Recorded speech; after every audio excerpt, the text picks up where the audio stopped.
Olá. Há 132 anos, com a assinatura da Lei Áurea, o Brasil, enfim, acabava com o regime escravocrata. Para lembrar a data e celebrar o Dia da Consciência Negra, o Senado Federal relança o livro A Abolição no Parlamento, 65 anos de luta. Quais os legados de toda essa campanha?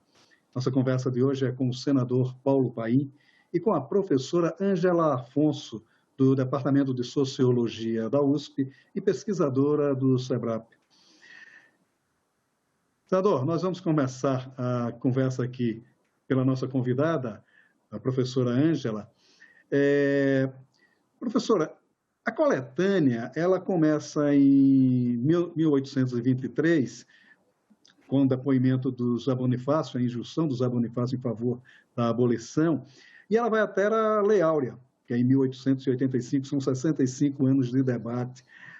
Historicamente, por que demorou tanto esse debate no parlamento? Bom, primeiro eu queria agradecer o convite para estar aqui, ao Maurício, ao Senado, e queria dizer que para mim é uma honra participar de uma sessão com o senador Paim, cuja carreira eu acompanho há muitos anos. A abolição no Brasil é um assunto desde que o Brasil é Brasil, porque o Brasil começou com a escravidão, então nunca foi possível não conversar sobre o assunto. Mas a questão nem sempre entrou no debate parlamentar, exatamente porque era uma questão tão central, nos momentos críticos em que ela chegou ao parlamento, vários desses momentos ela foi rapidamente ou retirada de pauta, como é o caso do projeto do José Bonifácio, que não vai adiante, e depois, no caso da discussão sobre o fim do tráfico negreiro, é uma discussão que foi feita a portas fechadas, em sessões secretas, porque era uma questão tão difícil de discutir, tão central na vida brasileira, que ela não virava uma agenda efetiva. Então, só mais tarde, nos anos 1860, ao final dos anos 1860, quando da Guerra Civil nos Estados Unidos e do início da abolição nas colônias espanholas, é que a questão chega no Brasil porque não há mais como o Brasil não se posicionar a respeito do assunto, porque vai se tornar a última nação escravista no Ocidente, e mesmo assim é uma grande batalha ali no final dos anos 60, começa o abolicionismo negro, do André Rebouças, de outros que vão entrando aí nessa hora. Mas no parlamento, o debate em torno da lei do ventre livre é um debate muito, muito difícil, porque metade do parlamento, e como a maioria do país, é escravista. Então, só para concluir, eu acho que uma coisa importante de ressaltar é que a gente discute sempre no Brasil a escravidão e o legado da escravidão como se não houvesse escravista. Como agora a gente discute o racismo, como se não houvesse racistas, não é? Eu acho que a gente precisa olhar melhor para a nossa história e para a nossa conjuntura, dado o episódio de ontem em Porto Alegre, do qual a gente falava agora há pouco, a gente precisa identificar os agentes dessa história também, não só os que estão sendo punidos ao longo de séculos, mas também aqueles que são os perpetradores. Senador, exatamente isso que a gente estava conversando, Quer dizer, foram 65 anos de debate sobre a abolição no parlamento, até chegar à Lei Áurea. Hoje também há uma certa morosidade na discussão da questão racial no parlamento. Como é que, historicamente, a gente hoje pode analisar a participação do parlamento na defesa das questões dos afrodescendentes? Maurício, primeiro dizer da minha satisfação, nesse 20 de novembro nós estamos fazendo o programa. Independente do momento, claro, que ele vai ser reproduzido, estar aqui com você e com a doutora Ângela, que é uma especialista. Quem conhece o tema, pela primeira fala dela, já mostra o conhecimento e a importância desse debate. Porque a gente sempre fala que o povo que não conhece o seu passado não avança no presente e não consegue projetar o seu futuro. Então, a verdadeira história da escravidão no Brasil, ela tem que ser contada, não pode ser negada. Ainda hoje eu dava uma entrevista para uma correspondente dos Estados Unidos. Ele perguntava qual era a diferença que eu via entre lá e aqui. Sabe o que eu dizia? Que aqui é pior do que lá.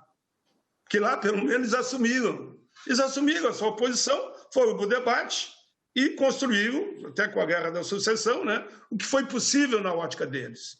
E avançaram, tanto que queiram ou não, alguns, eu não vou entrar no debate ideológico, não é o caso, os Estados Unidos elegeu o primeiro presidente negro da sua história, que foi o Obama, e que os 5 continentes festejaram, é inegável isso. Depois vem o Trump, houve um retrocesso nas políticas humanitárias, inclusive na questão do racismo, e novamente agora, o que foi vice do Obama ganha, e a vice dele é uma mulher negra, né? Que significa a volta, digamos.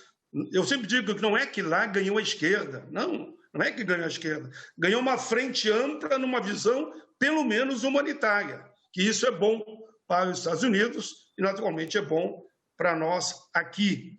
Aqui no Brasil, o que eu defino, e não quero ser radical, porque não é nem meu estilo ter uma posição radicalizada. Eu sempre digo que os extremos não interessam a ninguém, né? Eu quero construir caminhos, inspirado aí em Martin Luther King, em Mandela, né? Que sonhavam numa sociedade onde brancos e negros sentassem à mesma mesa e dividissem o mesmo pão. É preciso que a gente aqui no Brasil tenha esta visão que aqui existe um apartheid. Eu fui à África do Sul no tempo do apartheid. Eu tive com Mandela, eu tive com Winnie Mandela, eu levei uma carta em nome do povo brasileiro ao governo de Pretória, ao governo do apartheid, pela libertação do Mandela. E não fui só, não. Foi Caó, foi Edmilson, foi Benedita, foi João Herman, foi Domingo Leonel, foram comigo. Essa era a comissão da Constituinte. Então eu vi o apartheid lá e conheço o apartheid aqui. Aqui é uma enganação. Aqui é uma escravidão que nós olhamos para o passado. No passado era o chicote, era a senzala, era o sequestro do povo negro no continente africano, e vindo para cá para ser mão de obra sem custo nenhum, né? Porque era sem custo nenhum. Até que interessou. E eles fizeram esse debate durante todo esse período, até que chegou um momento que, e a doutora Ângela foi muito feliz, eles perceberam que para eles também não interessava mais e foram para outro viés. Aqui no Brasil, qual é a nossa dificuldade? Por exemplo, eu sou o autor do Estatuto da Igualdade Racial.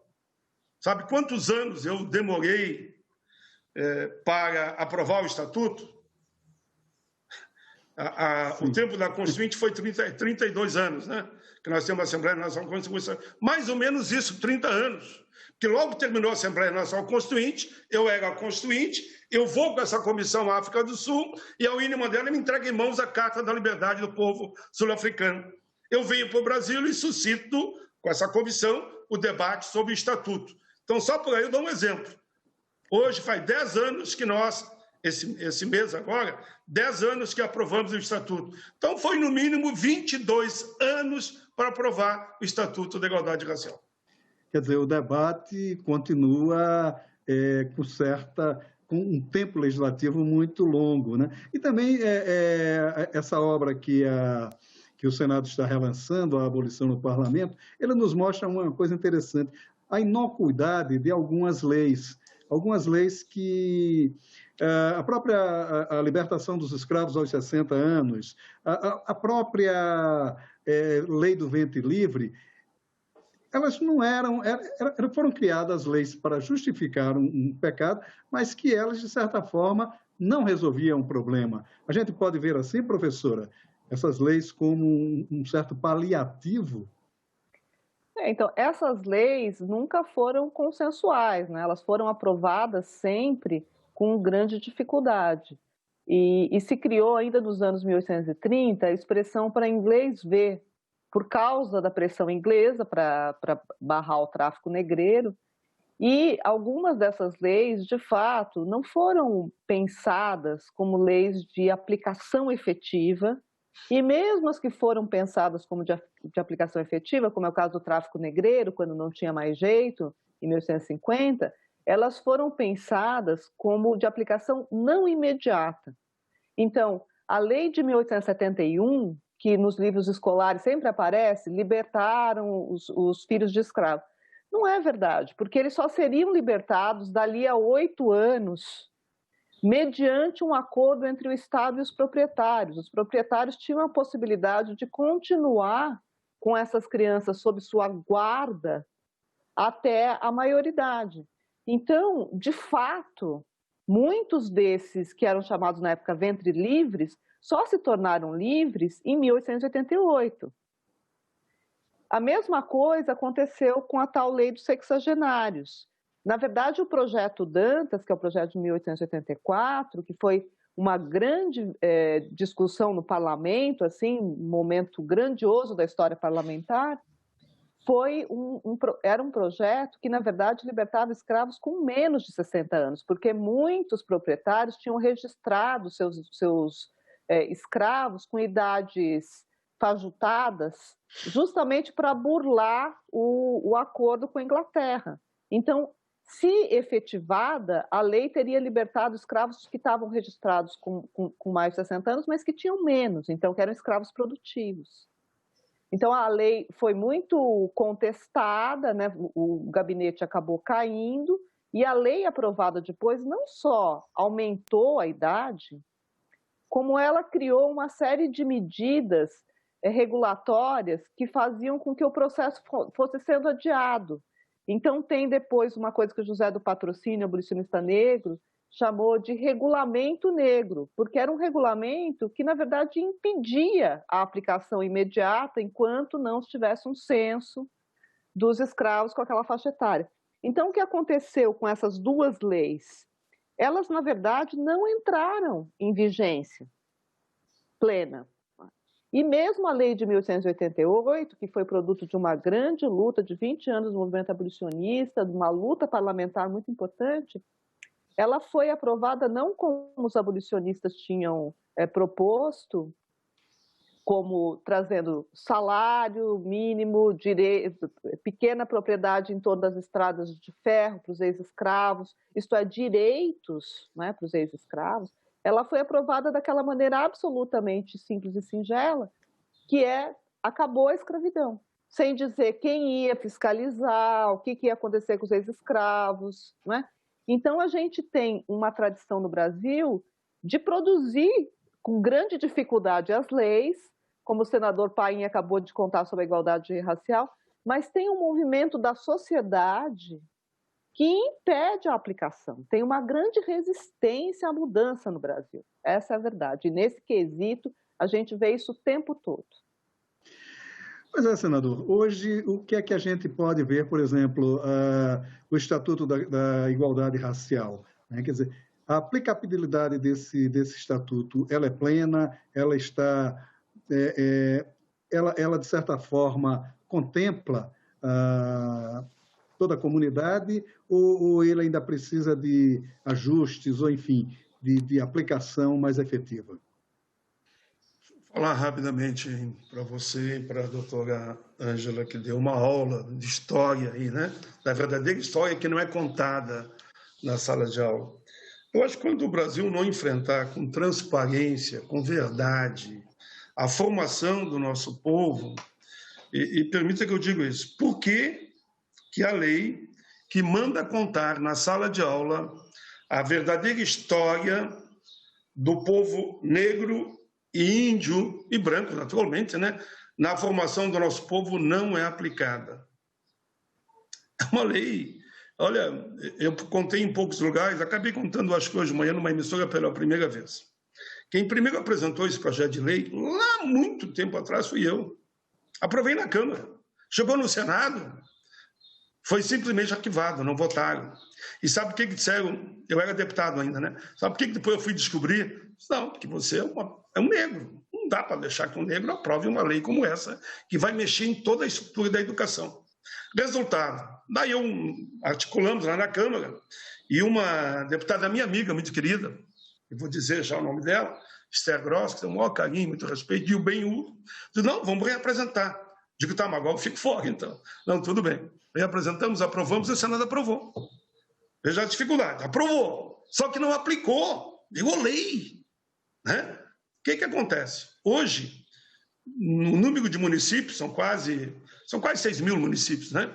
Vinculando agora as eleições recentes, não tem 20% que aplica a lei. Se negam a contar aquilo que a doutora Ângela aqui contou, a verdadeira história do povo negro na formação do povo brasileiro. Foram 400 anos de escravidão, de covardia, de tortura, de massacre. Isso que ela contou aqui, que fizeram com essas leis de sexagenário e tantas outras, que sabiam que as pessoas não iam mais produzir, né? E, consequentemente, não interessavam mais morrer, então eles foram protelando até a pessoa morrer. É uma lei para inglês ver, é certo, né?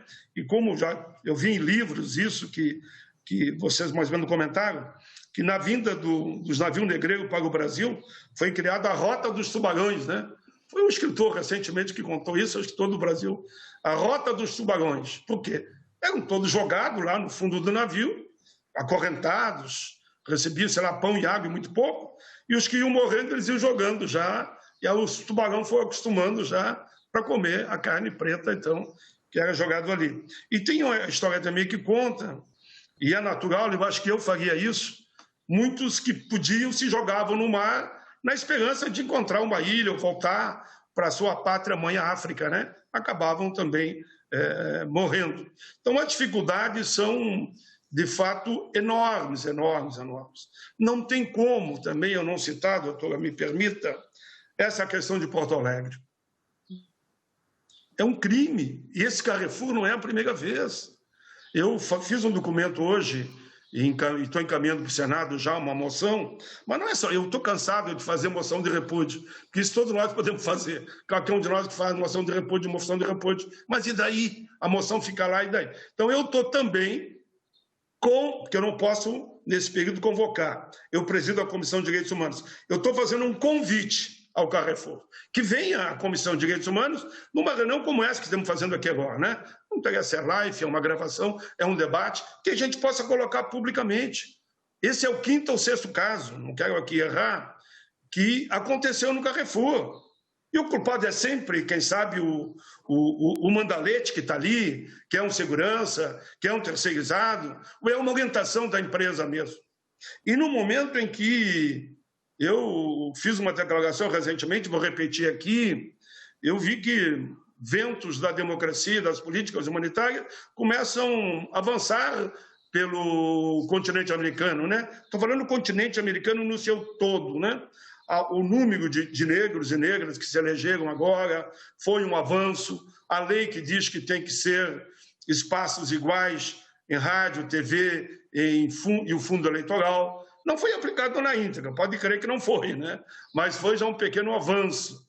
E me acontece uma situação como essa aqui no meu estado, em Porto Alegre, no Carrefour, mais uma vez. Então nós temos que todos nós trabalharmos muito e um programa como esse ajuda muito, muito. Eu duvido que teve uma pessoa que viu esse vídeo que não ficou indignada. Seja branco, seja negro, seja índio, porque é uma covardia, algo assim. E pior que isso acontece em seguida, viu? Esse foi filmado. Alguns outros foram, mas centenas não foram, que acontece no nosso país. Por isso que a nossa luta pela liberdade, pela igualdade, direitos iguais, somente isso.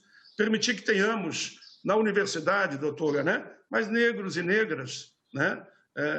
Tenhamos em todos os postos da sociedade políticas que permitam oportunidades iguais. E por isso que eu iniciei falando com a educação.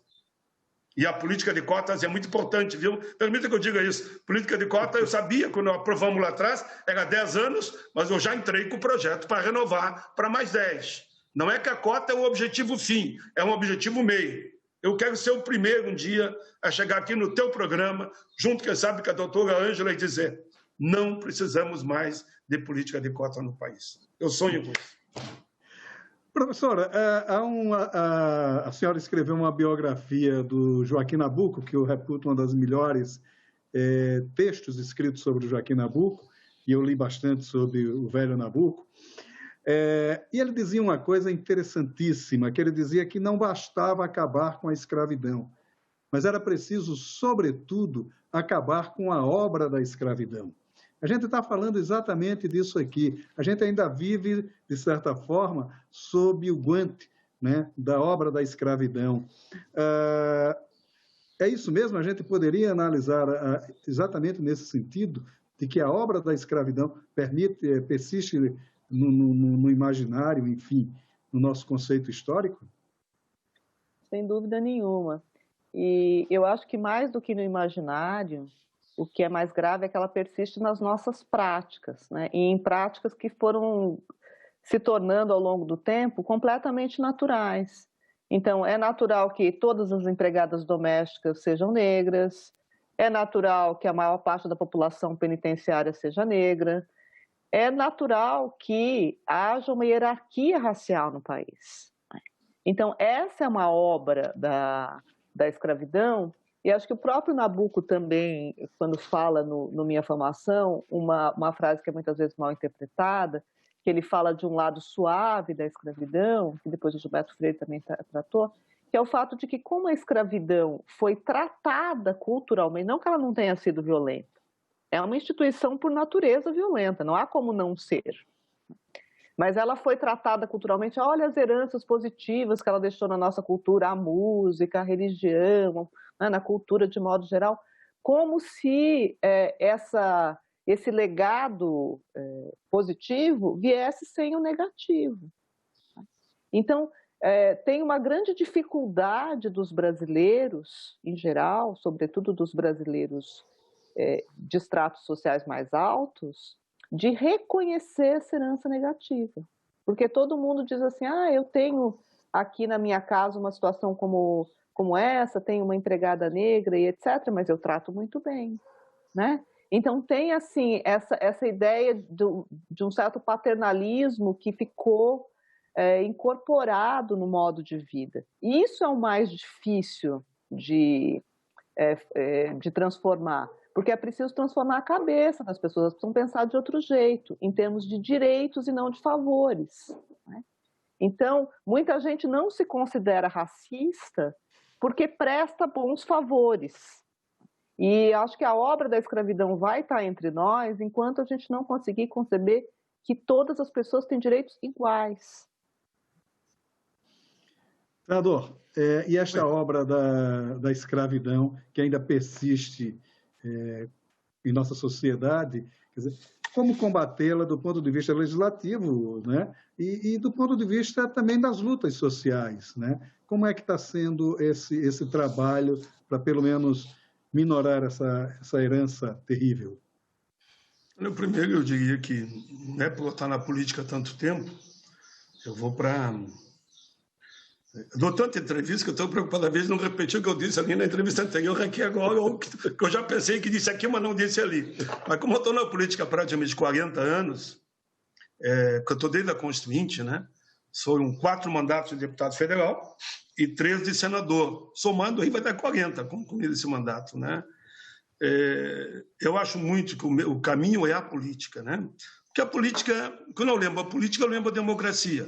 E eu uso muito uma frase que é a seguinte: com a democracia tudo, sem a democracia é o nada, é a barbárie. E a quem interessa a barbárie? Então, como eu sou um amante da democracia, um apaixonado pela democracia, assim escrevi a minha caminhada no longo dessas... Eu sou da década de 50, né? Lá da década de 50, eu acho que o caminho é por aí. E por que eu digo por aí? Se a gente conseguisse fazer com que a participação da comunidade negra, negros e negras e índios, enfim, a gente combatesse todo tipo de preconceito, LGBTI, as mulheres, né, tão discriminadas, que elas ocupassem mais, homens e mulheres, os espaços do parlamento e a gente ia avançando na legislação. Porque não adianta você achar, ou alguém achar, que um senador negro no parlamento... Eu tenho um episódio que eu gosto de contar, eu só não quero ser repetitivo, viu? Me chame a atenção, essa aí tu já contou. Estatuto de Igualdade Racial, eu autor, né? Aí eu pedi um senador que fosse o relator, fui falar com ele, pedi, ele, não, aceito, pai, estou contigo, vou até o fim. E daí uma parte da sociedade, por que tu foi escolher logo um senador branco? para ser o relator do Estatuto da Igualdade Racial. Digo assim, como é que eu ia fazer? Eu sou o autor, só tinha eu de negro lá. Eu conto uma descontraída, porque eu tive que dizer isso, porque só tinha eu de negro, e eu não posso ser autor e relator. Daí a pessoa diz, bom, agora eu entendi. E faço uma homenagem a ele aqui, Rodolfo Toguinho. Foi parceiro, não é porque ele morreu, não. Foi parceiro do início ao fim. Ele queria aprovar na íntegra como a sociedade civil tínhamos construído.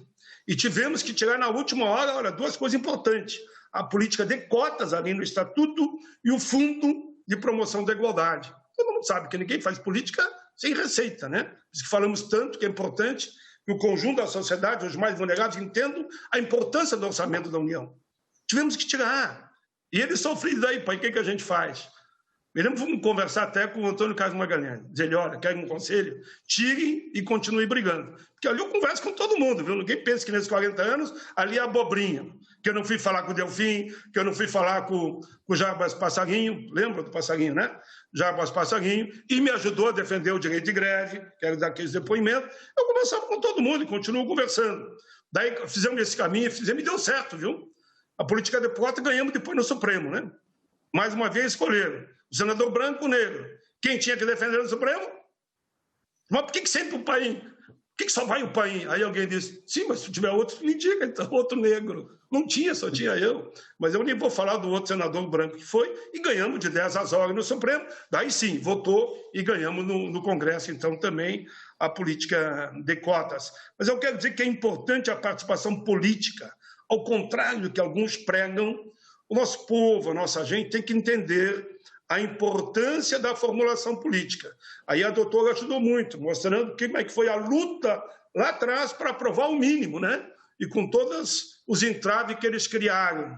Se nós tivermos mais negros e negras, aí me refiro também às mulheres, me refiro também à comunidade LGBT, em todas as instâncias da política nós temos condição de avançar e fazer com que, mais hoje, mais amanhã, essa sociedade seja para todos efetivamente. Sabe que eu acho que o mercado está entendendo isso, viu? Olha, para mim dizer isso é difícil. Se vocês notaram, nós aqui, a TV Senado é normal esse debate. Para nós não é novidade. Já fizemos centenas, eu diria, né? Mas vocês não perceberam que todas as grandes emissoras de rádio e de TV, principalmente TV, estão dando mais espaço para a juventude negra. E isso é muito bom, é positivo. Não é que tem que chamar os velhos, digamos, ressuscitar o Abdias, falo como uma homenagem a ele, né? Ressuscitar o Caol, ou meio que reativar o Paim, né? Não, é isso. Esse espaço que eles estão dando para a juventude negra tem sido muito interessante. E o debate que está se fazendo na sociedade. Eu acho que o Brasil caminha, há de caminhar. Eu sempre digo que quem ganhou as eleições aqui no Brasil não foi a esquerda. Agora, para quem perdeu, foi a política do ódio, a política do preconceito, a política da discriminação. O povo diz, não dá, isso aí não dá. Pode ser que meio que deu voto ali para um ou para outro, agora foram derrotados. É uma grande frente ampla que nós haveremos de criar, como está sendo criado em outros países, em cima das grandes causas humanitárias. Eu estou muito animado com as causas humanitárias. O que aconteceu com a Carrefour, veja, vou lá e volto para o Carrefour, né? Não está engolindo para ninguém.